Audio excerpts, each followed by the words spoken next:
అమ్మా మీరు ఇవాళ బాధలో ఉన్నారు. నమస్తే సార్. అమ్మా నేను మిమ్మల్ని ఏడిపించే ఉద్దేశం కానీ మిమ్మల్ని ఇబ్బంది పెట్టే ఉద్దేశం కానీ నాకు ఏమాత్రం లేదమ్మా. నేను కూడా నీ కొడుకు లాంటి వాడిని. అవునండి, మా పాప తప్పుకుని వెళ్ళిపోయిందండి. ఆ అఘోరికి ఎట్టు రైస్ట్ లేవండి. అఘోరిని అరెస్ట్ చేయాలి, అఘోరిని అరెస్ట్ చేయాలి. నా పాపకి ఫోన్ ట్రాఫీలో చేసి దొంగ ఫోన్లు చేసి మళ్ళీ పిలిపించింది.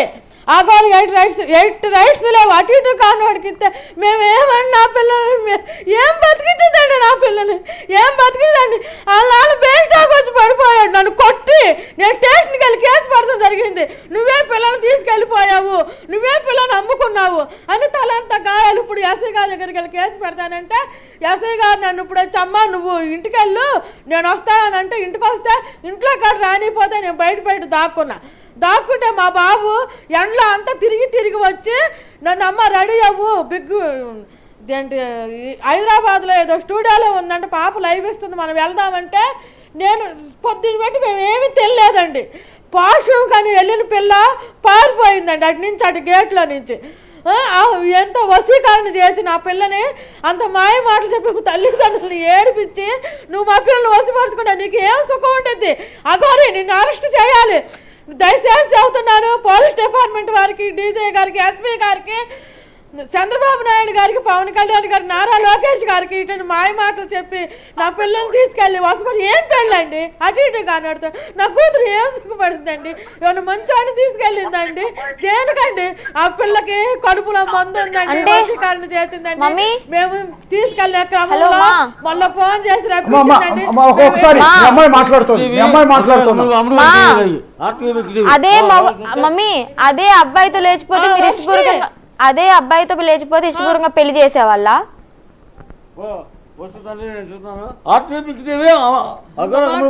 ఇక్కడ అబ్బాయా అమ్మాయా కాదు మమ్మీ, నేను మనస్ఫూర్తిగా ప్రేమించాను అందుకే వచ్చేసాను. నన్ను ఎవరు వశీకరణ చేసుకోలేదు, ఏ పసర్లు పూయలేదు, ఎలాంటి మందు పెట్టలేదు.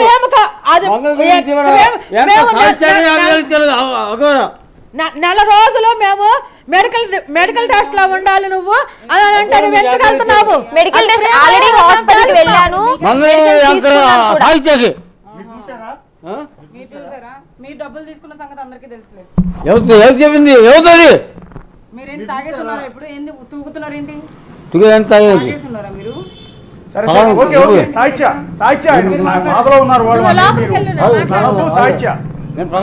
తల్లితో మాట్లాడించండి, ఆయనతో ఏమి ఆర్గ్యూ చేయొద్దు. ఆయన బిడ్డ రైట్ ఉంటుంది సాహిత్య, ఆయన బిడ్డ మీద ఆయనకి రైట్ ఉంటుంది. ఆయన బాధలో ఉన్నారు అన్నా కూడా ఏం పర్లేదు, ఇబ్బంది ఏం లేదు. మేము ఎట్టి పరిస్థితుల్లో మేము ఒప్పుకోవట్లేదండి, మేము ఎట్టి పరిస్థితుల్లో ఒప్పుకోవట్లేదండి. బిగ్ టీవీ వాళ్ళు దయచేసి నమస్కరించి అవుతున్నా మా బాబుని క్షేమంగా ఉంచండి.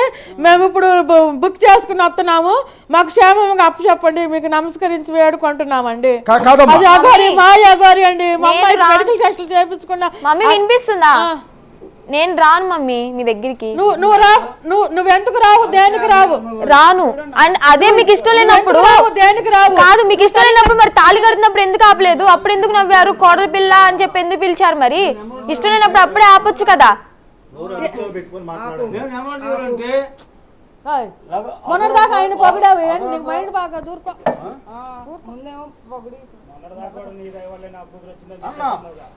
వీడియో వాళ్ళందరూ సహకరించారండి, ఆటీబీ ఈటీబీ అని కాదు, ఆయనకి మైండ్ బాగా. అదిలే ప్లేట్ తిప్పింది నువ్వేనా కోటయ్య? ఏం కాదు, ఊరుకోండి. ఆమెకి మానసిక వైద్యశాలలో మేము గుంటూరు చేసామండి. ఆ మైండ్ సెట్ ఎవరు నాకు పిచ్చి పెట్టిందని చెప్పి అనుకోరు మమ్మీ. అట్లా చేస్తుంది. అమ్మా మీ అమ్మాయికి ఏమీ కాలేదమ్మా, మీరు బిగ్ టీవీ స్టూడియోలో మీ అమ్మాయికి ఏమీ కాలేదమ్మా, కాకపోతే ఒత్తిడిలో ఉంది. ఏమండి తల్లిదండ్రులుగా మీకు నమస్కరించి అవుతున్నామండి. అమ్మాయి టెన్షన్. నేను మిమ్మల్ని ఒకటి అడిగా మొన్న, గుర్తుందా లైవ్ లో ఉన్నప్పుడు? అమ్మమ్మా నేనేది ఏంటంటే మొన్న మిమ్మల్ని ఒకటి చెప్పాను, నేను అడిగాను ఒకటి. అమ్మా మీ బిడ్డ రాగానే ఒళ్ళో పడుకోబెట్టుకుని తల్లి ఏం జరిగిందో చెప్పమ్మా, ఏమి ఇబ్బంది పడుతున్నావు నువ్వు ఏంటని మాట్లాడమని అడిగా నేను. మీరేమన్నారు? నా కూతురు నేను గుండెల్లో పెట్టుకుంటానయ్యా, ఖచ్చితంగా నా బిడ్డతో నేను పర్సనల్గా మాట్లాడతాను అన్నారు. పెట్టుకుంటాం సార్, చూసుకుంటాం సార్. అవును, మరి బిడ్డ వచ్చిన గుజరాత్ నుంచి వచ్చినాక అర్ధరాత్రి కాడ వెళ్ళాం సార్, అర్ధరాత్రి కాడ వచ్చాం సార్. అంటే గుజరాత్ నుంచి అట్లా వచ్చాక గుండెలో పెట్టుకుని మాట్లాడారమ్మా చూసుకుందామని మనసు విప్పి. రేపల్లో మూడో ఫ్లోర్ లో ఏసీ రూమ్ మాట్లాడామండి. కాదమ్మా రేపల్లో 3వ ఫ్లోర్ లో ఏసీ రూమ్ మాట్లాడి అక్కడ పెట్టి అక్కడ పెడదామని తీసుకెళ్లే క్రమంలో ఈ పిల్ల ఇలా చేసింది సార్.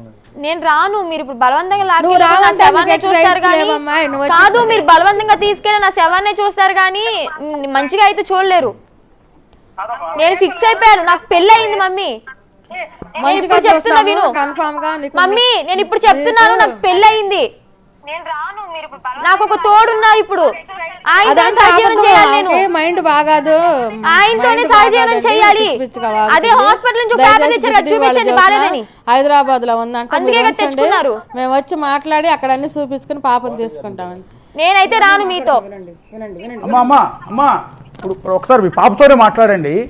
పాపని మేము పిలిపించలేదమ్మా, మీకు మళ్ళీ చెప్తున్నాం. నేను నా సొంతగా వచ్చాను, ఎవరి బలవంతం లేదు, వాళ్ళేం పిలిపించలేదు నన్ను. బిగ్ టీవీకి నేనే కావాలని స్వయంగా వచ్చాను. అక్కడ అంటే సార్ బిగ్ టీవీలో ఉంచండి సార్, మేము వస్తున్నాం, మేము కూడా అక్కడ లైవ్ ఇస్తాము. లేదు రావద్దు మీరు, నేను వెళ్ళిపోతాను అప్పటికే. ఐఎమ్ ద మేజర్, నా డెసిషన్ నేను తీసుకోగలను. మీరు వచ్చేంత వరకు నేను ఇక్కడ ఉండలేను. ఎక్కడికి వెళ్ళిపోతావు? నా ఇష్టం అది. సార్ కొంచెం ఉంచండి సార్. వాళ్ళు ఎలా ఉంచుతారు మమ్మీ? వాళ్ళు ఆపే హక్కు వాళ్ళకు లేదు. కాదు నేనేమంటానంటే అమ్మ బాధ ఒక్కసారి మీరు అర్థం చేసుకోండి. అమ్మ మిమ్మల్ని కన్న అమ్మ 9 నెలలు కని పెంచింది తల్లమ్మ. నేనేమంటానంటే నువ్వు చక్కగా ఉండాలని కోరుకుంటుందా? లేదు కాదు, ఇప్పుడు ఆ తల్లి అనుకునేది ఏంటంటే, ఆ తల్లి పడే బాధ ఏంటంటే నా బిడ్డ ఒక అఘోరీతో వెళ్ళిపోతానంటే ఏ తల్లి కూడా ఒప్పుకోదమ్మా. నేనేమంటాను, నాకు ఇష్టపడ్డాను, నేను ఇష్టపడ్డాను కదా మనస్ఫూర్తిగా. తను లేకపోతే నేను జీవించలేని చెప్తున్నా కదా. గుజరాత్ నుంచి తీసుకొచ్చిన తర్వాత నేను ఎంత ఏడ్చాను, ఎంత వేదన పడ్డాను అనేది, నైట్లు తినకుండా, తిండి కూడా సరిగ్గా తినకుండా ఎలా ఉన్నాను అనేది నాకు తెలుసు. అది వాళ్ళకి అవసరమా? ఆడపిల్ల ఏడుపు అనేది ఊరికే తగులుతుంది. నేను ఊరికే చెప్పను, నా ఫ్యామిలీ అమ్మ నాన్న అని అలా కాదు. ఆడపిల్ల ఏడుపు అనేది ఇష్టం లేకుండా బలవంతం చేస్తే ఏడుపు అనేది ఊరికే తగులుతుంది. నా కర్మ నేను అనుభవిస్తున్నా కదా, వదిలేయచ్చు కదా. ఏమో నా తలరా తింటే రాశాడేమో ఆ బ్రహ్మ. నా జీవితం నన్ను బతకనివ్వండి. అంటే ఎట్లా వదిలేస్తారమ్మా? తల్లి కదా, నిన్ను కనిపించిన తల్లి తండ్రి.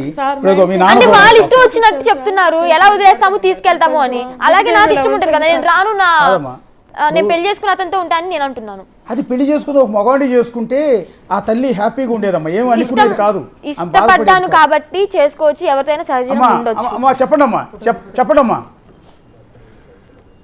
జెండర్ ని బేస్ చేసి కాదు కదా, ఇష్టపడ్డా గానీ తనతో నేను సేఫ్ గా ఉన్నాను అని ఫీల్ అయ్యాను కాబట్టి ఉంటాను. పిల్ల మానసిక పరిస్థితి కూడా బాగాలేదు సార్. ఒక్కసారికి మీరు ఉంచి దయ ఉంచి మా యందు అక్కడ ఉంచండి సార్, మేము వచ్చి తీసుకెళ్ళి మేము చూపించుకుంటాం సార్. అవునమ్మా, నేనేమంటానంటే అక్కడ నా కూతురు మానసిక పరిస్థితి బాగోలేదని మీరు అట్లా అంటాం కరెక్ట్ కదమ్మా. నేనేమంటానంటే ఓకే, మీ బిడ్డ మీద మీకు రైట్స్ ఉంటాయి, మీ బిడ్డ హ్యాపీగా ఉండాలని కోరుకోవడంలో తప్పు లేదు. కానీ నా బిడ్డ మానసిక పరిస్థితి బాగాలేదని చెప్పడం ఒక తల్లిగా నాకెందుకు అది బాధ అనిపిస్తుంది. ఓకే, ఆ బిడ్డకు పెళ్లి చేయాలని కోరుకోవటం తప్పలేదు. మీ బిడ్డ మరి అన్ని చూపించాం కదా, అగో అఘోరి అమ్మ కూడా ఉన్నారు. నేను ఆల్రెడీ దొంగ అఘోరి అండి. బానే ఉన్నారు కదా మమ్మీ ఇంట్లో. దొంగ అఘోరి మందులు పెట్టి వసీకరణ చేసి వసిపరుచుకుంది. ఎట్టి పరిస్థితి రైట్ లేవు. వంట చేసి పెట్టావు, అఘోరిని అరెస్ట్ చేయాలి. అరెస్ట్ చేసేది లేని సెకండరీ. నువ్వు తినిపించావు, ఇంట్లో చక్కగా వండి పెట్టావు, కోడల పిల్ల అని పిలిచావు. మాతాజీ అనుకుని మోసపోయామండి, కాలు మొక్కామండి మేము. మాతాజీ దొంగ వేషంలో వచ్చిందండి. ఇప్పుడు దొంగ వేషంలో వచ్చి మమ్మల్ని మోసపోయిందండి. నా కూతురికి మా కూడు లేదు, నెల రోజుల బట్టి మా పాప ఒక కూతురు అటు ఇటు కానడుతుంటే వెళ్ళిపోయిందండి. ఏ పిల్లైనా మా కొంచెం ఇష్టపడిద్దండి వసీకరణగా మందులు కాకపోతే. మీరు దయచేసి దయించి అర్థం నచ్చలేదేమో, నాకు నచ్చాడు, మీకు నచ్చలేదేమో, నాకు నచ్చాడు, నేను ఇష్టపడ్డాను. మరి సేఫ్ గా నేను ఫీల్ అవుతున్నాను. తన జెన్యూనిటీ నాకు నచ్చింది. నేనున్న 15 days లో కాదు నేను విన్నపించుకున్నా అరెస్ట్ చేయాలి, అరెస్ట్ చేయాలి. మమ్మీ వినండి, నేనున్న ఈ 15 days లో నన్ను ఎప్పుడు బాధించలేదు. కావాల్సిన తిండి పెట్టింది, ఎంతో ప్రేమగా చూసుకుంది. ఎప్పుడు బాధించలేదు నన్ను ఈ 15 రోజుల్లో. వేరే వాళ్ళకి వసపరిచి చేసుకుంటే తప్పుగా చేసిద్దమ్మా. ఆమె మంచిది కాదు, ఆమె క్యారెక్టర్ మంచిది కాదు. చూడలేదు, ఇవ్వలేదు. చిన్న వయసులో నీకు వసపరుచుకుని ఒక మాట విను, విష్ణన్నయ్య ఆమె మన ఇంటికి 2వ రోజు వచ్చిన రోజు ఇప్పుడే చాడీలు చెప్పడం మొదలు పెట్టాడు. అప్పుడు లేని బాధ ఇప్పుడు ఎందుకు వచ్చింది? తాళి కట్టినప్పుడు ఎందుకు ఒప్పుకున్నారు? మరి చప్పట్లు కొట్టారు కదా. తాళి తాళి కట్టినప్పుడు చప్పట్లు కొట్టారు, నవ్వారు, ఆశీర్వదించారు, కోడలి పిల్లలు పిలిచారు. మేము కొట్టలేదమ్మా, మేము కొట్టలేదన్నీ అబద్ధం అమ్మా. ఆ పిల్లకి మైండ్ సరిలేదమ్మా. చుట్టాలందరూ మమ్మల్ని తిడుతున్నారమ్మా. ఈ రోజు నాకు ఎన్ని గాయాలే. మీ నాన్న నువ్వు వెళ్ళిపోయావని నన్ను కొట్టాడు. నీకు హర్షని చెప్పాడో లేదో, ఉజ్జయిన్ లో గుజరాత్ నుంచి తీసుకొచ్చి ఉజ్జయిన్ లో పెట్టారు కదా, అప్పుడు రూమ్ లో నన్ను కాలుతో కొట్టాడు విష్ణు అన్న. నీకు చెప్పాడు విష్ణు? హర్షని చెప్పాడు నీకు? ఇలాంటివి చెప్పుండలే. ఎలా కొట్టాడు తెలుసా? గుడి దగ్గర కొట్టాడు, రూమ్ లోను కొట్టాడు. ఇప్పటికీ నా భుజం మీద ఉంటది ఆయన కాలు చెప్పుతో కొట్టిన మచ్చ, గీతలు. సరే, ఆయనకి నీకు ఇది లేకుండా చేసి నీకు మంచి లైఫ్ ఇస్తాము. ఆయనతో నేను ఎప్పుడో కట్ చేసుకున్నాను మమ్మీ. నన్ను ఎప్పుడైతే కొట్టి, ఎప్పుడైతే ఇదిగా మాట్లాడాడో, ఎప్పుడైతే అసభ్యకరంగా బూతులు తిడుతూ మాట్లాడాడో, ఏ ఆడపిల్ల ముందు మాట్లాడారు అలాంటివి నేను చెప్పుకోలేకపోతున్నాను. నా బాధ అర్థం చేసుకోరు ఎందుకు మమ్మీ? మీ బాధ ఒకటి అర్థం చేసి నా బాధ అర్థం చేసుకోండి. ఆయన దగ్గర ఉంచమమ్మా. నిన్ను ఆయన దగ్గర ఉంచుతాను కదా. నేను మీ దగ్గర మీరు నన్ను చంపేస్తా అని అన్నారు కూడా. ఉజ్జయిన్ లో ఉన్నప్పుడు హర్షని అన్నాడు, ఇంటికి వచ్చినాక నీ ప్రాణం తీయడమా లేకపోతే మా అదుపులో పెట్టుకోవడమా ఉంటదని. మీ దగ్గరకు వచ్చి నేను చచ్చిపోలేను, ఒక జీవితం ఉంది. కాదు, నువ్వు కూడా పొద్దున అన్నావు మాట వినకపోతే లేపేస్తా అని. పొద్దున బస్ స్టాప్ లో నువ్వు కూడా అన్నావు, నా మాట వినకపోతే లేపేస్తాను, కొట్టేస్తాను. రూమ్ లో వేసి బంధిస్తానని చెప్పేసారు. రా తల్లి, నువ్వు వచ్చేసాయి తల్లి. రాను. కాదు అమ్మా. ఇప్పుడు విష్ణు అనే వ్యక్తి మీ ఫ్యామిలీకి సంబంధం లేని విష్ణు ఎక్కడికి వెళ్తున్నారు? ఏం చెప్పమంటారు? ఒకసారి ఇది కూడా అమ్మాయిని పెట్టుకుంటారు. ఏం చెప్పమంటారు? సార్ మాట్లాడతారు, వినండి. మీ పాపే ఉందండి కోటయ్య గారు. మీ పాప చెప్పాలంటే ఒక్క మంగళగిరి విజయవాడ చెప్పాలంటే మంగళగిరి విజయవాడలో బిగ్ టీవీ గురించి చెప్పాలంటే ఒక ప్రకాశ్ గురించి చెప్పాలి. మంగళగిరిలో చెప్పాలంటే బిగ్ టీవీ గురించి చెప్పాలంటే బిగ్ టీవీలో మంగళగిరి విజయవాడ డివిజన్లో ది గేట్ రిపోర్టర్ అంటే ఒక్క ప్రకాశ్ గారు మాత్రమే.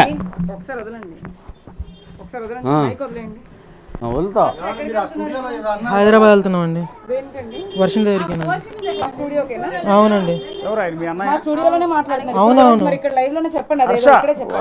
ఆటోకి మాట్లాడతామండి. ఆటో వచ్చిందండి, మళ్ళీ నాకు ఆటో బుక్ చేశాను. ఒక్క నిమిషం హర్ష మీరు వచ్చినా కానీ నన్ను బలవంతంగా తీసుకెళ్ళడానికి హక్కు లేదు. మీ చెల్లి మాట్లాడుతుంది. సాయిత్య ఓకే, వదిలేయండి. ఇదిగోండి అన్నయ్య, మీరు వచ్చి నన్ను తీసుకెళ్ళాక బలవంతంగా తీసుకెళ్ళే రైట్స్ మీకు లేవు. హర్ష ఇప్పుడు మీరు హైదరాబాద్ వస్తున్నారా? హర్ష వచ్చింది ఆటో. సరే వదిలే. సాయిత్య ఒకసారి వాళ్ళ మదర్తోనే మాట్లాడించండి ఒకసారి. సరే ఆయనకి ఇష్టం లేదు, వదిలేసేయండి. కాల్ కట్ అయిపోయింది, ఒక నిమిషం లైన్ లోనే ఉండండి. అలాగే చూపించు మొత్తం అంతా. బహుశా వాళ్ళు బయలుదేరి నీకోసం హైదరాబాద్ వస్తున్నట్టున్నారు. నేను ఉన్నాను కదా, లైవ్ అయిపోయిన తర్వాత నేను వెళ్ళిపోతాను. ఎక్కడికి వెళ్తారు? నేను వెళ్ళిపోతాను. ఉమెన్స్ ఏదో ఒక పీజీ హాస్టల్లో ఉంటాను. అక్కడికైనా వస్తారు కదా. అడ్రస్ తెలియదు కదా, నా దగ్గర మొబైల్ లేదు, ఏమీ లేదు. మొబైల్స్ అన్ని వాళ్ళ దగ్గరే ఉన్నాయి. మరి ఏం చేద్దాం అని అంటే నేనైతే ఒకటే చెప్తానండి, నేనైతే అఘోరమ్మతో ఉంటాను. ఎందుకంటే వన్స్ నాకు పెళ్ళయింది, తనే నా సర్వస్వం అనుకున్నాను కాబట్టి ఆమెతోనే ఉంటాను. నా జీవితం, నా ప్రాణం పోయేంత వరకు ఆమెతోనే ఉంటాను. ఇప్పుడు అఘోరి అమ్మ ఇక్కడ లేనట్టున్నారు, వేరే స్టేట్ లో ఉన్నారు. ఇందాక చెప్పారు ఢిల్లీ దగ్గరలో ఎక్కడ ఉన్నాను, వచ్చేంత వరకు నేను నా సేఫ్టీగా ఎక్కడో ఒకటి ఉంటాను. మంచిర్యాల మా ఇంటికి వెళ్ళమని అంటున్నారు. మా ఇంటికి పంపిస్తాను. ఇప్పుడు ఇంటికి వెళ్ళినా కూడా వాళ్ళు ఇంటికి వెళ్ళి గోలగోలు చేస్తారు. వద్దు, నా వల్ల వాళ్ళ ఫ్యామిలీకి బ్యాడ్ నేమ్ వద్దు. ఆమె వచ్చాక నేను వెళ్తాను. ఈ లోపు ఎక్కడో ఏదో ఒక రూమ్ లో ఉంటాను. ఒక నిమిషం అఘోరి అమ్మ, ఒక్కసారి మీరు వర్షిని వాళ్ళ అమ్మ పెట్టిన కన్నీళ్లు చూశారు, ఆమె గొంతులో బాధ విన్నారు. కన్నబిడ్డ దూరం అయిపోతోంది అని బాధపడుతోంది. దూరం ఏం అవ్వట్లేదు నాన్న, దూరం ఏం కావాలంటే ఇంటికి వెళ్తా అని చెప్పాను కదా, నెలలో ఇన్ని రోజులు పంపిస్తాను కూడా చెప్పింది. హ్యాపీగా ఇంట్లో వాళ్ళతో మాట్లాడుతుంది, ఇంటికి వెళ్తుంది, వస్తుంది. ఓకేనా? దాంట్లో నేను అలాంటి రాక్షసురాలని కూడా కాదు. హ్యాపీగా 10 రోజులు కాదు 20 రోజులు ఉంటుంది, మళ్ళీ వచ్చేస్తుంది. కాదు అగోరియమ్మ, ఇప్పుడు ఆ తల్లిదండ్రులు ఒప్పుకోవట్లేదు.